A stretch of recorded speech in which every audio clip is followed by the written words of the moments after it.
ABP news आपको रखे आगे।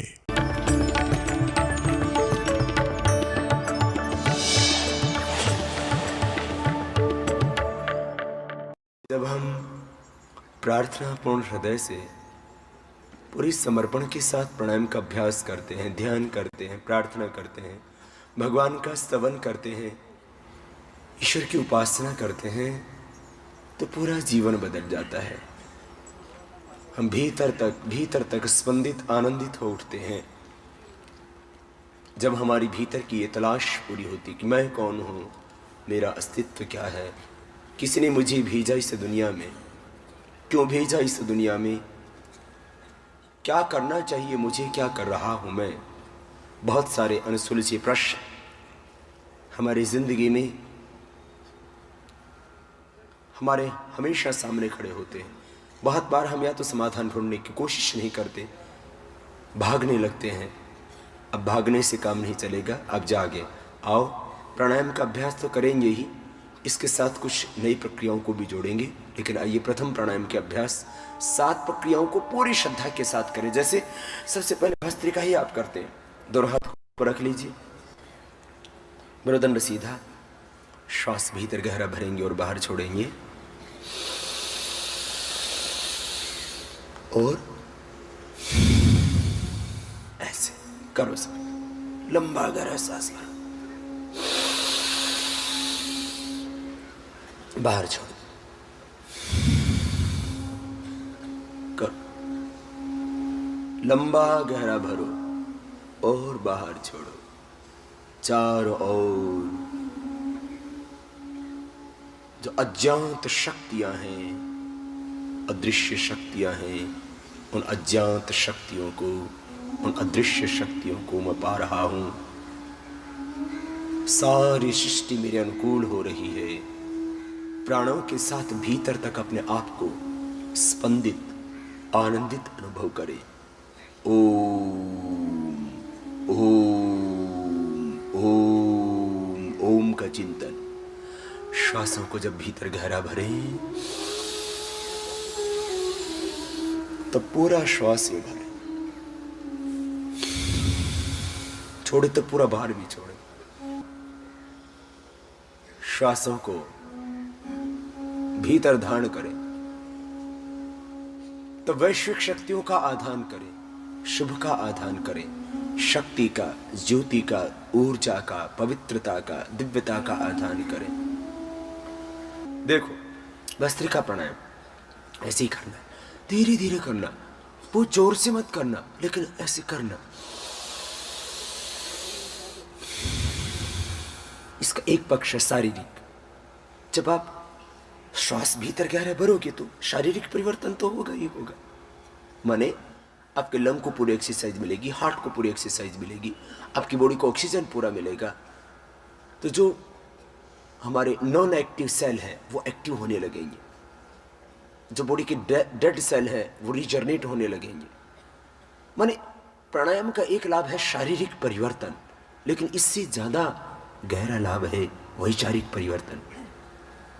जब भावपूर्ण हृदय से प्राणायाम करते हैं ना, तो फिर ये अभाव, ये चिंता, ये दुख, ये तनाव, ये डिप्रेशन, ये अवसाद, ये रहता ही नहीं है। और अगला प्राणायाम करते हैं, श्वासों को बाहर छोड़ेंगे। देखो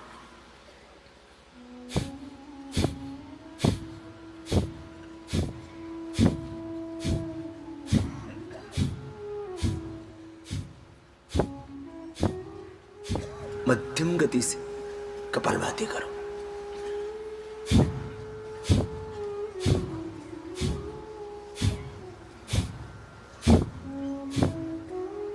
भावपूर्ण हृदय से करो। श्वासों को बाहर छोड़ रहे हैं।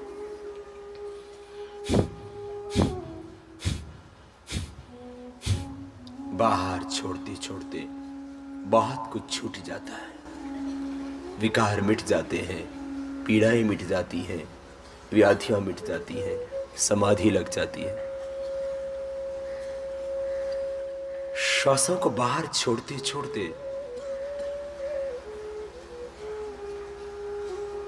वेट घटता है, पेट घटता है, डायबिटीज मिटती है, अर्थराइटिस मिटता है, जो भी टॉक्सिन्स है, नेगेटिव एनर्जी, वो सब बाहर निकल जाती है। ये शरीर के स्तर पर परिवर्तन होता है। जीवन में दुख पैदा करते हैं। दुख किस बात का नाम है? हर व्यक्ति दुख से भयभीत है, सुख चाहता है, लेकिन दुख क्या है?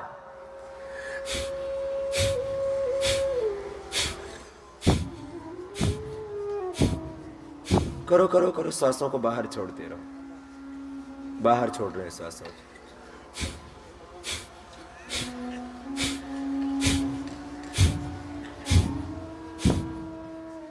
बाहर छोड़ते छोड़ते रोग मिटेंगे, ये पहली बात है।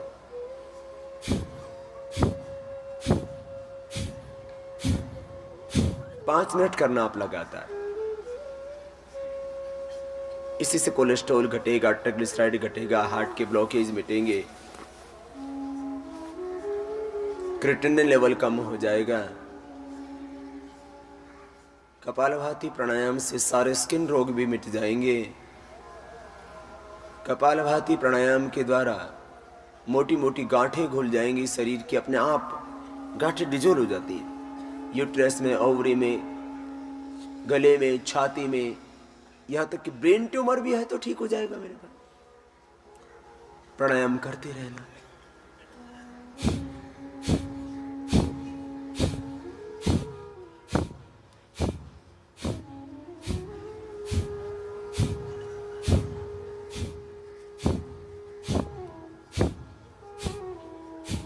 साधक का साधना से, प्राणायाम से, ध्यान से, समाधि से जो उसकी वासनाएं हैं अंतर मन की, वो दग्ध बीज हो जाती हैं। तो फिर वो कहीं पर भी रहता है, उसके मन में न राग पैदा होता है, न द्वेष पैदा होता है, न मोह पैदा होता है, न वासना पैदा होती है, न हिंसा पैदा होती है, न असत्य पैदा होता है। ये अहिंसा, सत्य, प्रेम और करुणा के पुष्प जब हृदय में अंकुरित होते हैं, तब ये घृणा, ये हिंसा, ये कटुता, ये भय, ये भ्रांति, ये संशय, ये राग, ये द्वेष अपने आप ही मिट जाते हैं। एक बार बटरफ्लाई कर लें। योग का एक पक्ष है शारीरिक, दूसरा पक्ष है उसका वैचारिक, आध्यात्मिक।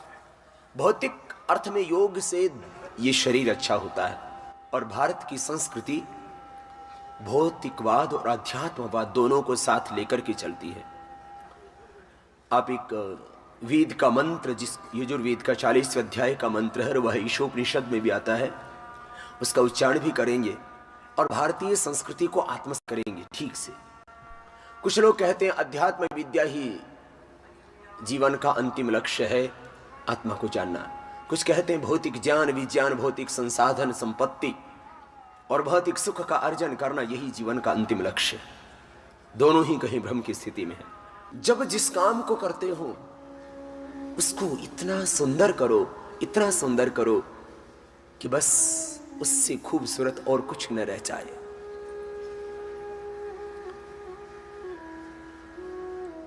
जिस काम को जब कर रहे हो पूरी निष्ठा से निभाओ, यही है जिंदगी। जब एक पुत्र हो तो पुत्र का रोल ठीक से पूरा करो। जब एक स्टूडेंट हो, एक विद्यार्थी हो, विद्या की आराधना, गुरुजनों की, माता पिता की आज्ञा का पालन, अपने लक्ष्य के प्रति दृढ़ता, आत्मविश्वास, महान बनने का संकल्प निरंतर हृदय में, तो एक अच्छा विद्यार्थी हो। जब विद्यार्थी हैं तो एक अच्छे विद्यार्थी बनो। जब व्यापारी हैं तो एक अच्छे व्यापारी बनो। व्यापार करना, घर बनाना, महल बनाना, बंगले बनाना, लेकिन दूसरों का घर बर्बाद करके नहीं।